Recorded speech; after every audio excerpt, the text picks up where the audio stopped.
You and Ngannou, for me, that right now is the fight to make. I'm not sure on his circumstances. I know that he didn't have the best relationship with the UFC. He's late 30s, you are in your prime. How you guys match up? I like it. I like the fight. I think that he's very, very dangerous. But man, this is MMA. Well, you never know until you get in there, so I'll fight anybody. Whoa, Tom Aspinall, good one? Huh? Tom Aspinall, maybe? Who? Tom Aspinall? No. Okay, fair enough. I asked Eric the same. Tom Aspinall recently claimed that if he ever faced Francis Ngannou, he would dominate the matchup, even while acknowledging the danger Ngannou brings. Aspinall's bold statement has sent shockwaves through the MMA world. The possibility of these two colliding has fans buzzing, analysts weighing in, and the matchup instantly becoming one of the most talked about topics in the heavyweight scene. Ngannou is, in my opinion, one of the most dangerous punchers ever. He is an absolute physical specimen. I thought he was just dangerous with the little gloves on. He comes in from all angles, he throws all over the place, he's a little bit wild.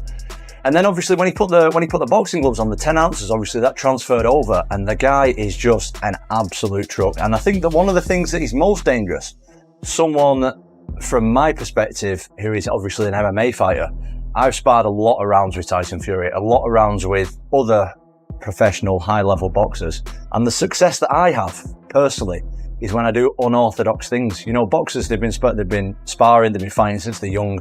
Let's say they're 30 years old, they've been sparring and fighting since they were 10. Most boxers have very similar styles. They're working behind a jab, a double jab, a 1-2, a 1-2 left hook, traditional stuff. Whereas MMA fighters, they're throwing punches on angles that they're not used to. They're doing unorthodox. When he fought Stipe and he went to try to knock him out, by the middle of the fight, Francis looking like he saw a ghost. Right. Francis breathing out of his mouth and nose. How you breathe out of your mouth and nose at the same time?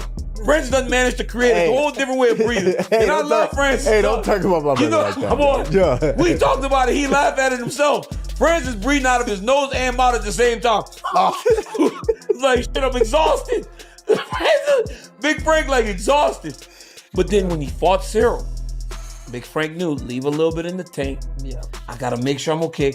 Then by the third round, he wrestled. He's so fresh that he wrestled because he learned how to go 25 minutes. Interim champ and champ, who is in the position to pick? The only reason why we get here is because the organization makes everything happen. They organize everything. But now, I don't think the blame should be on either Jon or Aspinall. To be clear, Aspinall wasn't issuing a direct call out to Ngannou. But when his comments are viewed in the broader context of the heavyweight division, the fantasy matchup is impossible to overlook. Aspinall acknowledged that Francis is among the most dangerous fighters in the sport. Yet he also made it clear he believes he can beat anyone put in front of him. That self-belief alone has been enough to set the MMA community buzzing. I have a lot of respect for Francis and I really appreciate his story. But it's hard to debate right now. The guy he's fighting, he's not elite, do you know what I mean? And the guys he'll be fighting in the future aren't elite, and it's as simple as that. These aren't the best guys in the world. The guy he's fighting fought a friend of mine and a training partner of mine, Ante Delia, last year, and Ante just destroyed him within a minute or two. Took him down, ground and pounded him, and stopped him within the first minute, and now this guy's fighting Francis Ngannou. So the guy isn't elite, his opponent. Yeah, he's big, yeah, he's powerful, yeah, he can knock you out, but he's not an elite heavyweight. I'm not disrespecting him, but that's just the honest opinion. Yeah. The elite guys are not in PFL. The elite guys are in the UFC. So, like I said, I've got a lot of respect for Francis and his story and what he's done in the sport. But it's difficult to say that he's the best heavyweight in the world when he isn't fighting elite guys right now. I think if there was anybody that he could beat, it would be Wilder. He's one of the hardest punchers ever. But as far as actual boxing ability, his level's way lower than someone like an Usyk or a Tyson Fury or somebody like that.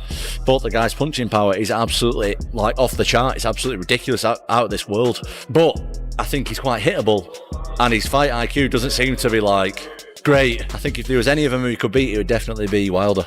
I'm imposing an International Fight Week deadline. Right here and now, I'm imposing this deadline. And by the way, they announced that they're going to do a press conference tour for Canelo Crawford, and one of the stops is June 27th, the day before Ilya versus Charles, International Fight Week, 317. I'm imposing an International Fight Week deadline. An announcement must be made. A decision must be made. That's when the eyes of the MMA world are on the UFC. It's their Super Bowl. Announce Tom Aspinall versus Jon Jones. Announce Tom Aspinall versus Francis Ngannou, which would be the ultimate swerve. Not going to happen, but would it to be something? Or just announce Tom versus Cyril Gane. One of those.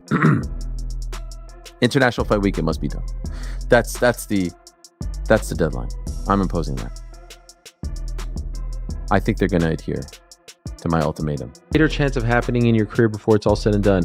Tom Aspinall versus Francis Ngannou. Yeah. Tom Aspinall versus Jon Jones. Oh, I don't know. I think it's so difficult to say, because if I sit here and say John's done, I don't know John.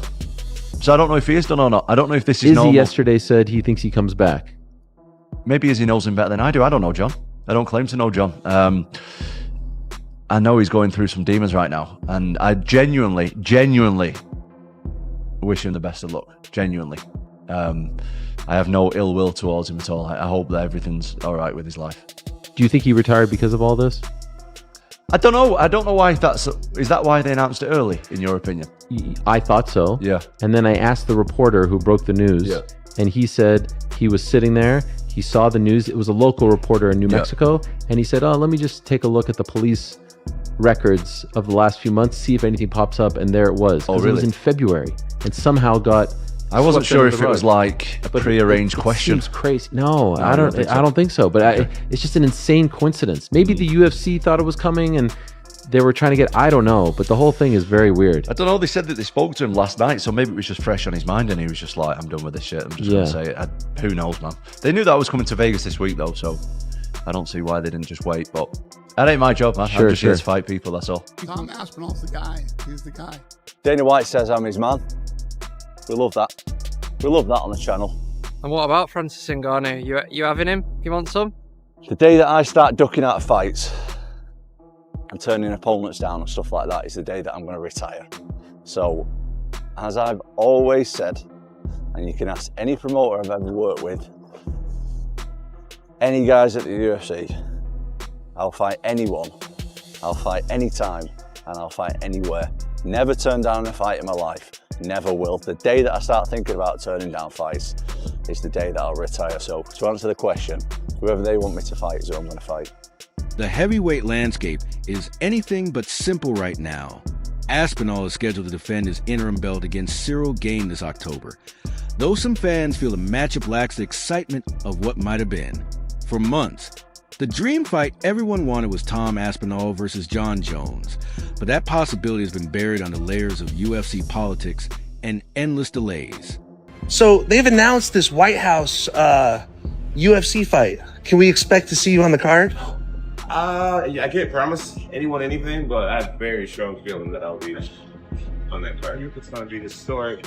But who would you take on? Who would be your dream opponent? I would want to take on whoever's holding the belt at the end of the year. Any possible names you think? Well, I mean, as of right now, the champion is Tom Aspinall, but we'll see who's the champion at the end of the year. It'd be only fitting to have an American guy fight for the championship that night.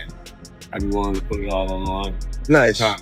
And that's a good thing, because we're going to put on the best card we've ever done for that White House event. You know what I mean? It's going to be it's a one-of-one experience. Like when we did the Sphere, it's the Sphere on steroids. I mean, it's going to be a one-of-one event. There'll be nothing like it ever again. There's one guy who could mimic a Jon Jones on the feet. It's Rieger Verhoeven. He's going to wipe the floor. He's going to wipe the floor with Jon Jones. You believe Jon Jones 100%. Doesn't have a chance versus Tom Aspinall. Mark my words. Tom Aspinall is a freaking monster. I love it. On his feet and on the ground. So, and I truly believe that Jon Jones has never faced somebody that is that good on his feet. On the ground, he's faced some guys that are pretty good. But on his feet, I think Tom is, he would even do good in the kickboxing ring. He would be a top competitor to fight me as well. The fact that the illustrious career of Jon Jones, the supposed greatest of all time, ends at a post-fight press conference in Baku, Azerbaijan, is a joke. Is an absolute joke. I'm sorry, but this is an absolute joke.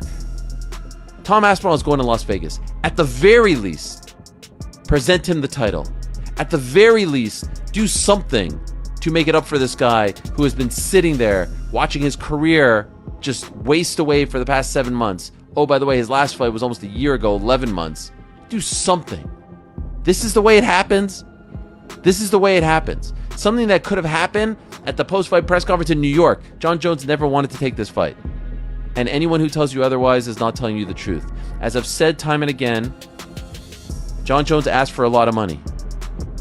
He asked for the number that everyone was talking about. He's asked for a lot of money, and as I said time and again, he deserved that money. He earned that money. After much negotiation, the UFC got him that money. Did they ask for help? That remains to be seen, but they got him the number. And Jon Jones said he was in. And then a couple of days later, he said he was out. And ever since then, the UFC has been trying to convince him to come back, to take the fight, one last fight. And he said no. Dana White guaranteed this fight would happen. He guaranteed it would happen as recently as a couple of weeks ago. It was already not a thing. The way in which this has been handled has not been great.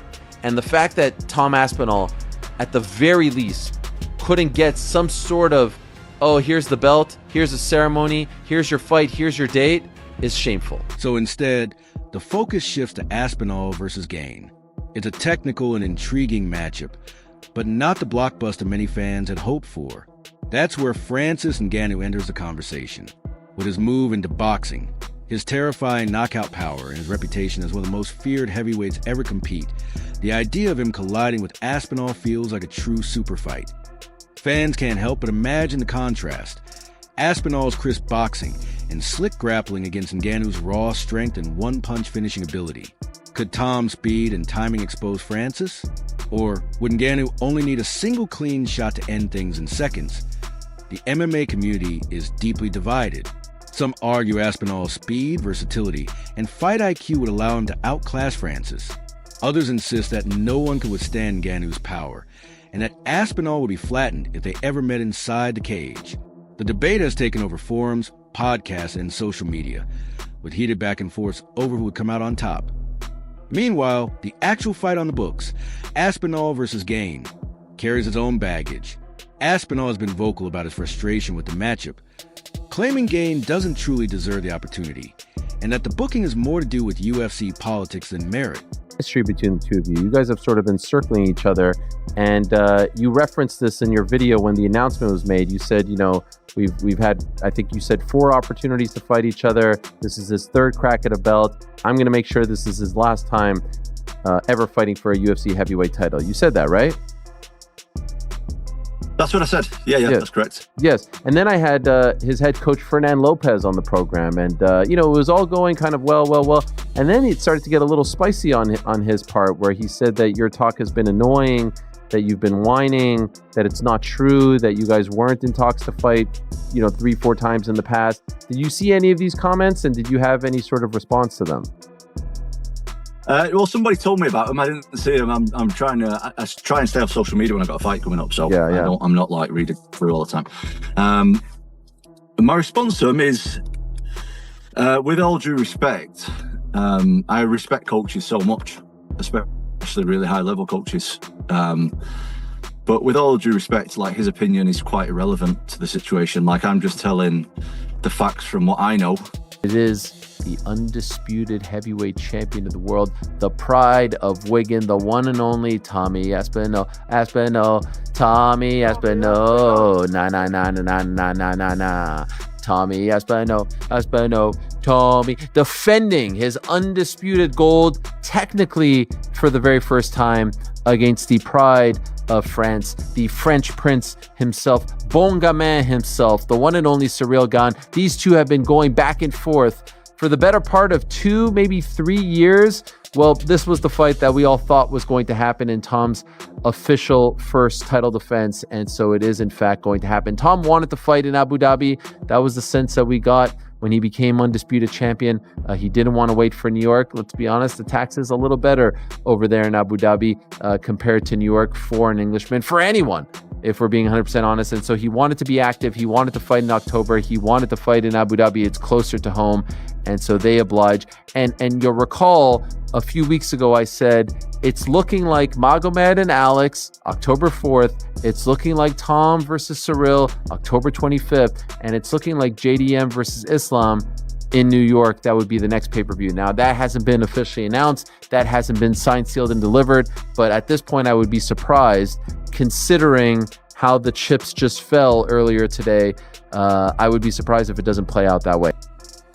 I mean, I think it's the next best thing that we could get right now with Jon Jones not being able to do it and stepping away.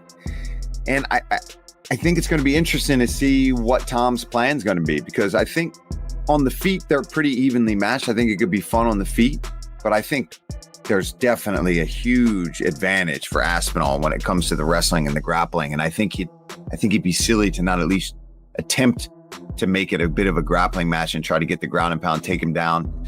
And we'll see. If he can defend takedowns, it could be a lot of fun. But if not, I think Tom can make some quick work. But there's a lot of pressure on Tom, man. We were talking about it on the pre-show this weekend that, you didn't get the Jones fight. You waited all this time, and now you've got to fight somebody else. And it's always tough because you want to win that one to really prove to everybody that, yeah, you are that guy. You are the great. You are the best. You're the reason Jon didn't want to take this fight, blah, blah, blah. If you go and lose that one, you just... Yeah. Gane's camp is fired back, with his coach accusing Aspinall of fabricating stories about being ducked in the past. The back and forth has only intensified the rivalry, turning their October meeting into something far more personal than anyone anticipated. Yet, looming over it all is the specter of Francis Ngannou. The thought of Aspinall versus Ngannou feels bigger than belts, bigger than UFC politics, and even bigger than promotional walls. It's a collision of styles, a clash of personalities, and the kind of fight fans would pay to see on any stage. Adding to the chaos is the ongoing Jon Jones saga, talk of retirement, his reluctance to face Aspinall, and Dana White openly stating that Jones can't be trusted to headline the White House card. All of it leaves the heavyweight division in one of its most unpredictable and chaotic states in years. One good thing to come out of this for Tom Aspinall, other than the heavyweight title, is kind of his aura now. When the greatest of all time won't even step in a cage with you, it builds up who you are, right? You have that fear factor of the guy who everyone was scared of is scared of him. How fucking good is Tom Aspinall? Very good is the answer. And it's funny because in all of the posturing that Jon did, in the tweeting and the interviews, and I don't care, I don't want to fight him, he doesn't do anything for all of that coping that we witnessed, where he was trying to say everything he could to make himself feel better about not wanting to fight this guy, and telling us all how unbothered he was in fighting Tom Aspinall, showed exactly how bothered he was. Because Jon Jones, even though he thinks he's smart, he's a child, right? And he doesn't realize in all of that coping, we can read him like a fucking book. And all he's done is kind of promoted Tom Aspinall for an entire year. The silent assassin of the heavyweight division. Okay, well then why didn't he fight him? If Jon's not scared, and we believe that, and it wasn't about money, then how do we interpret the refusal of doing it? I think he's awesome, man. I think he's awesome. I think he should go on and have a wonderful career. Do you think that he needs you? No, I think he needs me. I think when you want something bad enough, and if you get it, it could be the worst thing that could ever happen to you. So me and Cyril, we've been supposed to fight each other a couple of times before. Similar age as well. You were kind of both coming through, right? Well, he's a tiny bit older than you, isn't he? I think he's a little bit older, and he has a couple more, or at least he started his career in the UFC a little bit earlier than I did. I was trying to fight him because he was like kind of just a little bit above me all the time. Fight never materialised. He turned me down a couple of times, to be honest. Did you have any idea what you're doing next and when you'll be back in the octagon? I do, but I also want to keep my job. So there's not much I can say on it, to be honest. But will you be fighting this year? I'm going to be fighting hopefully twice this year. That's my plan. At least. I think I've wasted enough time. We're looking for a quick. We're looking to get a fight booked quick, and it's looking like it's going to be pretty soon anyway. And then hopefully, if everything goes well in the first one, I'm uninjured, which is, it's easier said than done, getting through a fight. The heavyweight division's not exactly on fire at the moment from a name point of view. I think the talent's there, but if you look 5+ years ago, just the name value in the top 15 was incredible. We're talking guys like Fabricio Verdun, Cain Velasquez, JDS, Mark Hunt, Alistair Overeem, Brock Lesnar, etc. Like the list of Stipe, the list goes on and on and on.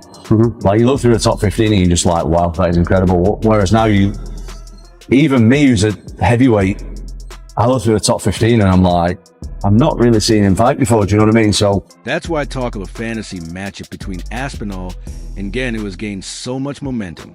Fans are craving clarity, craving a showdown that feels truly worthy of the heavyweight crown.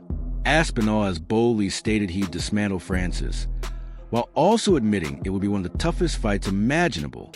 That mix of self-belief and respect is a big part of why supporters rally behind him. He isn't ducking opponents. He isn't shying away from danger, and he openly pictures himself against the very best.